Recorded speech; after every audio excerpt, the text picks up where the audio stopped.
Welcome to another edition of Wings Weekly. Jake Line-Connect here, and of course, head coach Steve Jennings.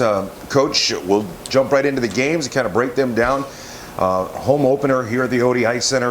A 3-1 loss on Friday. You scored first, had the lead there in the first, but it sounds like overall you weren't real happy with the energy and the jam that the guys came out with early on until maybe the third. It started to pick up a little bit. Yeah. What were your guys' thoughts? Yeah, I thought, Jay, I thought we got an okay start there. Getting on the board early was good. That really was helpful. Nate Mann with a very important goal for us to get some energy going. And then I just kind of feel like as the minutes went by there in the first, we just started to lose energy. In the second, we didn't really recover very well. The third was a much better response and more a demonstration of what this team's capable of. But a little too late, and we put ourselves behind the curve, and it's hard to catch up there. Well, and in hearing the between period interviews with players and stuff, it sounded like the D zone, cleaning things up in the D zone. And getting pucks deep, getting shots on goal seemed to be a common thread for both nights, really.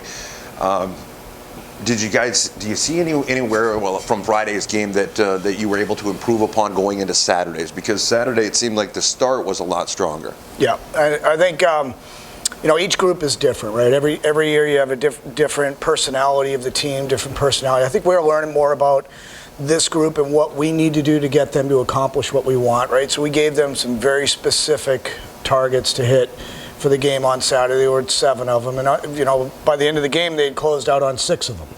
Okay. Which is good. So we had that, and I think for these guys they really need that list, if you will, of things that they need to focus on, and where maybe with more experienced teams or other teams we've been able to kind of generalize a little bit more. I think this group we're learning a little bit more how to motivate them and lead them in the right way, and the energy they came out with was a direct response to some of the challenge we talked about Saturday morning, following watching the game Friday night and coming back in there, and I did think again they built off some good momentum there, right? And they hit all the majority of those objectives and missed on the one key one, right, which is outscore the other guys. But. Right. Well, ultimately fell 2-1, but despite a big effort in the final minute 30. Again, scored first, and you and I have talked a little bit about playing with a lead at different times over the past few weeks. Is that kind of part of what you're talking about there as far as objectives and being able to have a fairly young team grow and mature a little bit? Is playing with a lead and building on it and kind of not looking back, putting the foot on the throat, so to speak? Is that something that you think comes with time? Yeah, I think at this level for sure. I think a bunch of them have played for teams maybe at different levels or in different leagues where they were able to do certain things and maybe get away with it. And here in our league, if you get caught cheating as we would have it here in our league, it comes back and bites you there, right? And and so that's how we let a team back in when we should be throttling down on them. And frankly, in our division and in our league, 1-0's not a good enough lead at any time, right? A 1-goal lead is never a good enough lead, and it's just we always want to be building off of that. And then our response has to continue to get better when we do give up a goal. And I think we're again learning how to push back when that happens, and that's learning to push back is an important thing, right? In this game you are gonna score and you are going to get scored on, and the response is critical. Yeah. All right. Well, special teams penalty kill was 1-1 on Friday night. Power play 0-1, and then on Saturday night the PK was 5-5. So again, positive that you're killing penalties off. Power play went 0-3. Did you feel like maybe discipline was a little bit of an issue at different times on Saturday, giving up 5 penalties? No, I don't know. I mean, I wouldn't say it was a discipline situation. I felt like the one penalty we took to go 4-on-4, I wasn't a fan of that because it was an emotional response to an emotional situation. But I'd like us to have the discipline to maybe kind of remember that we're about to go on the power play before we give that up and negate that. And ultimately that 4-on-4 situation led us to giving up a goal, and those are the lessons we need to learn here in September and October so that we're not worried about them in March and April. Yeah, for sure. Power play is right now 4 of 17, 23.5%. What are you seeing on the power play where things are getting better? You're seeing seeing it trending the right way?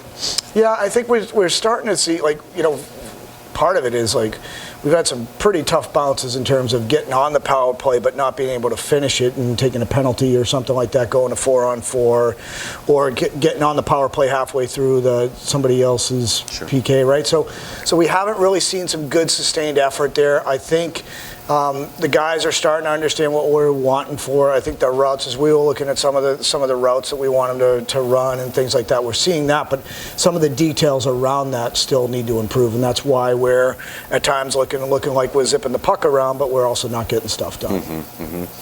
Well, I hate to use the term puck luck because it just feels a little cliche to me, but the reality is, on Friday night especially, I think there were 3 or 4 times I counted where there was a bouncing puck at the top of the crease on an open side of the net, and it just wobbled funny. It did something goofy where guys couldn't get a stick on it, and sometimes that's the way it goes. But it's kind of a challenge to kind of create your own puck luck sometimes too, isn't it? Yeah. Well, luck is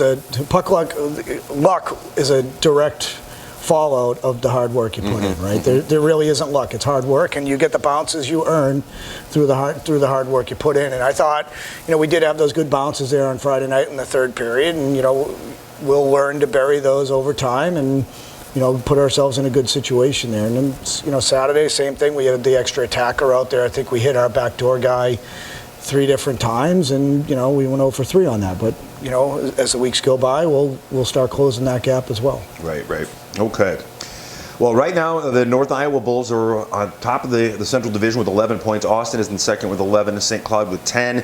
Then the Wings with 8, Minot with 7, and Bismarck at the bottom of the division with 2 points. They did find their way into the win column on Friday night against Minot in Bismarck, then went up to Minot for a home and Minot definitely bounced back in that matchup. The Wings travel up to Bismarck for a Friday and Saturday matchup. What do you know about Bismarck? Have you had a chance to look at them at all? Yep, started doing that. They've been making some personnel moves as well. They've been getting some guys back. So, if you look at them on paper, I don't think the physical example we'll see on Friday night and the paper imagination that you might have based on record or things, they may not perfectly align, right? So Lane's a good coach, and he's always going to be looking to make a move and improve his team. So, they have some guys coming back who have some experience that are going to give them some leadership. They made a couple of moves last week that I think are going to help them. And I think, the more I look at our division and I kind of look around, this is going to be a gun shoot. You look at the Austin series this weekend and with North Iowa, right? Like they're split, and I think as we've even talked as coaches around here, I think everyone's determined that this is going to be they're very strenuous division here, and I think you're starting to see that with the weekly results. Yeah, for sure. And like you said, no doubt Lane will have the Bobcats ready.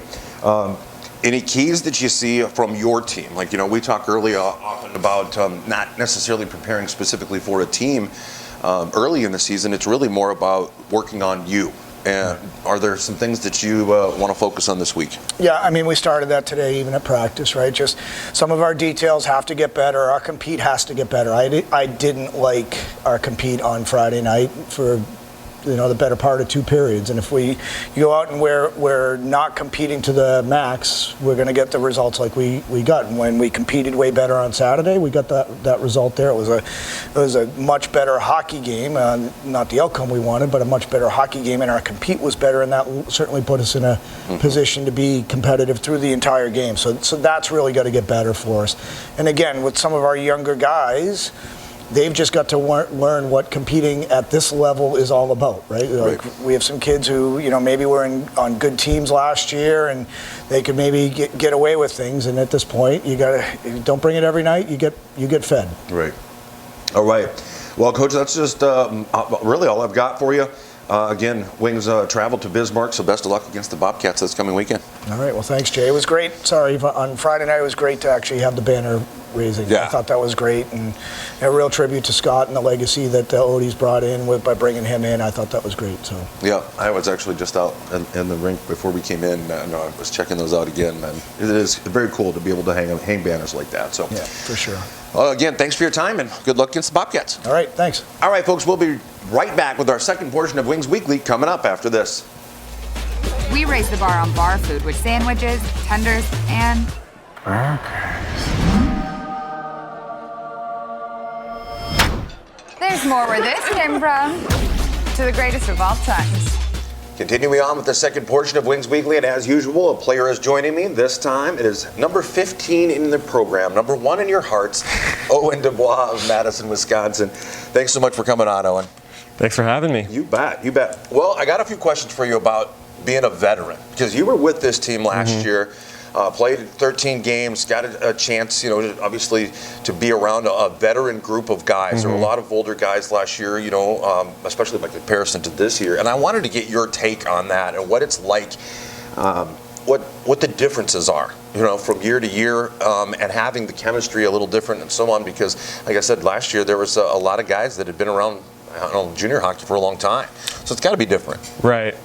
Well, last year was a really big learning experience for a lot of us new guys coming in, and we were the veterans last year were a great bunch, so we were really able to just learn a lot from them and then kind of regurgitate it this year to the newer kids this year and really help step in, lead, and make sure that everyone's on the same page. Sure. Well, and that's great segue actually, because I wanted to ask you about the approach from when you first got here last year, and how you start the season versus how you started as a veteran. It's got to be a little bit different, and having the knowledge of the community, of the team, of the workings and everything has got to be a pretty big advantage. So is the approach any different? Of course. Last year I was just trying to take in as much information as I could from the coaches, from the other players, the veterans last year, and just learn as much as I could to help me get going into the season.